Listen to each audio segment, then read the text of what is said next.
Okay,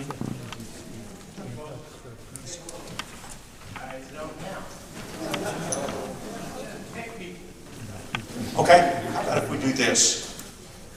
We will quickly give this to Dr. Matthews. Dr. Matthews can hold that or clip it up there as he chooses. Thank you, Dr. Matthews. All right.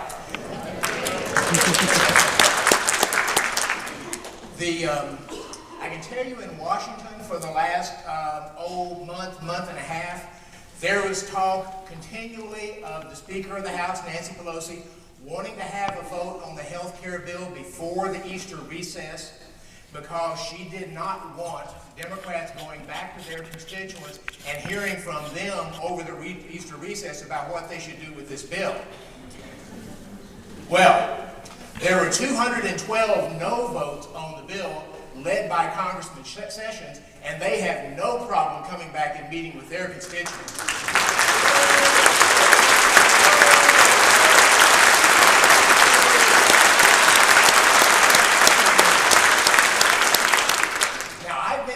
Talk a little bit about how this bill is going to affect seniors. So there's a lot of ways it's going to affect seniors, but I'm going to look at 4 major ways. Now, you've heard the president say repeatedly that if you like the insurance coverage you have, nothing changes under this bill. Well, not so much. And Congressman Sessions pointed out the first thing. Many employers are going to begin dropping their retiree coverage.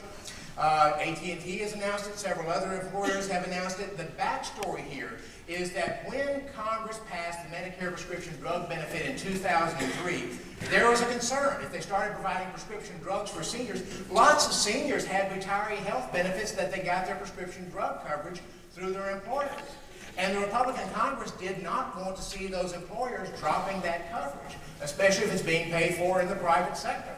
And so they said, well, let's provide a little bit of a subsidy to these employers to encourage them to continue with that retiree coverage that included the prescription drug benefit. That's what most employers did. The Democrats, in their wisdom, have decided to eliminate that subsidy, and so now you're seeing the stories coming out about how they're going to be eventually writing this down, and if you're a senior on retiree coverage, there is a good chance that in the near future you will not be on that coverage anymore. That's going to be a problem for a lot of people, but they will be losing it. On the positive side, they did try to close the donut hole of prescription drug coverage, so over time that will close down to, I think, nearly zero. But you're going to see a lot of retiree coverage beginning to go away from us as people move more and more into traditional Medicare, into the government plan. Second thing, less access to Medicare Advantage plans. Now, Pete mentioned this. There is a $202 billion cut over 10 years in paying Medicare for Medicare Advantage. That's out of that $523 billion cut in Medicare over 10 years. Now, the story here is that Congress has wanted to try to give the private sector a role in competing with Medicare. So back in 1997, we created a program called Medicare Plus Choice. In 2003, in the Medicare prescription drug bill, they changed it to Medicare Advantage. But it was an attempt to try to give the private sector a positive role in Medicare. So people could choose from the government plan, call it the public option, or they could move into a private sector plan. Now, they decided to provide a bit of a subsidy in that, roughly about 14% more than they would be paying for traditional Medicare, with the stipulation that you needed to provide more services. More prescription drug coverage, health benefits and other things, preventive care, less out-of-pocket costs and other things to be in that plan. That's why an awful lot of people, seniors in lower income areas, Democratic areas in many cases, are members of the Medicare Advantage plan because they don't have to pay as much out of pocket. They get more coverage. Well, it lets the private sector compete with the federal government. And several of the members of Congress on the Democratic side have never liked that. They have always wanted to get that done, get that out of there, and so they decided to cut that subsidy, and it's going to be phased out over time. Now, some of them will say we just didn't like it because it was paying more. But in fact, in 1997, when they passed Medicare Plus Choice, the forerunner of this, they actually paid the health plans 5% less than the standard Medicare package. So they were paying less rather than more, and they didn't like it then either. So that's going to be going away for many people. We don't know yet how the Medicare Advantage plans are going to respond. They will begin ratcheting down their benefits. I'm sure of that. Some of them may stay in, some of them may stay out. That'll have to work itself out. Third thing, at least 2 new committees will play a significant role in shaping Medicare. One is the Medicare Payment Advisory Board. This is created with the sort of the charge of looking at Medicare and make it financially sustainable. Be afraid. Be very, very afraid. Because the only way Congress has ever figured out how to make something financially sustainable is to cut reimbursement rates, prices, and other things, in essence, price controls. The second committee is the Patient-Centered Outcomes Research Institute, I believe they call it.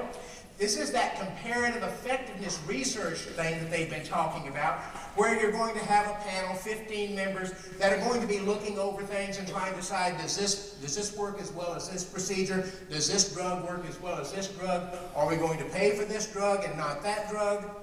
That's what's going to happen. Now, I spent 10 years at the medical school, UT Southwestern Medical School, on the board reviewing all the human protocols. We do lots of comparative research studies down there, a lot of them funded by the federal government, where they'll bring in 2 types of anesthesia or 2 types of painkillers or something like that, trying to find out which one works best, and they would publish that. A lot of that goes on right now, sponsored by the federal government. The question is, why did we have to create these new panels? Now, there was discussions back last summer about death panels. That was always exaggerated. However, if you give panels control over this with the charge of making sure something's financially sustainable, they will begin looking for ways to cut things to make it work financially. That's where we're going to be in trouble, and you will see some rationing coming at some point in the future. Bet on it. Last thing, financial sustainability of Medicare. The bill contains a huge new tax on for Medicare, including higher income people and also an investment income. Now, Nancy Pelosi would say this is going to strengthen Medicare. It doesn't strengthen Medicare. It goes into a trust fund. They write themselves an IOU, take the money out and spend it somewhere else. You can't do that in your own checking account, but they can do it in Congress. So that the trust fund may look like it's doing okay, but in fact the money will have been borrowed. There's no money in there to pay for the IOUs. So Medicare's financial sustainability, long-term, even short-term, is under serious question now because they will be drawing that money out. We face a number of challenges with this bill. We don't know yet how it's all going to pan out for seniors, but I am concerned that by the time we get through this, we're going to find out that we shouldn't have passed this bill. Thank you.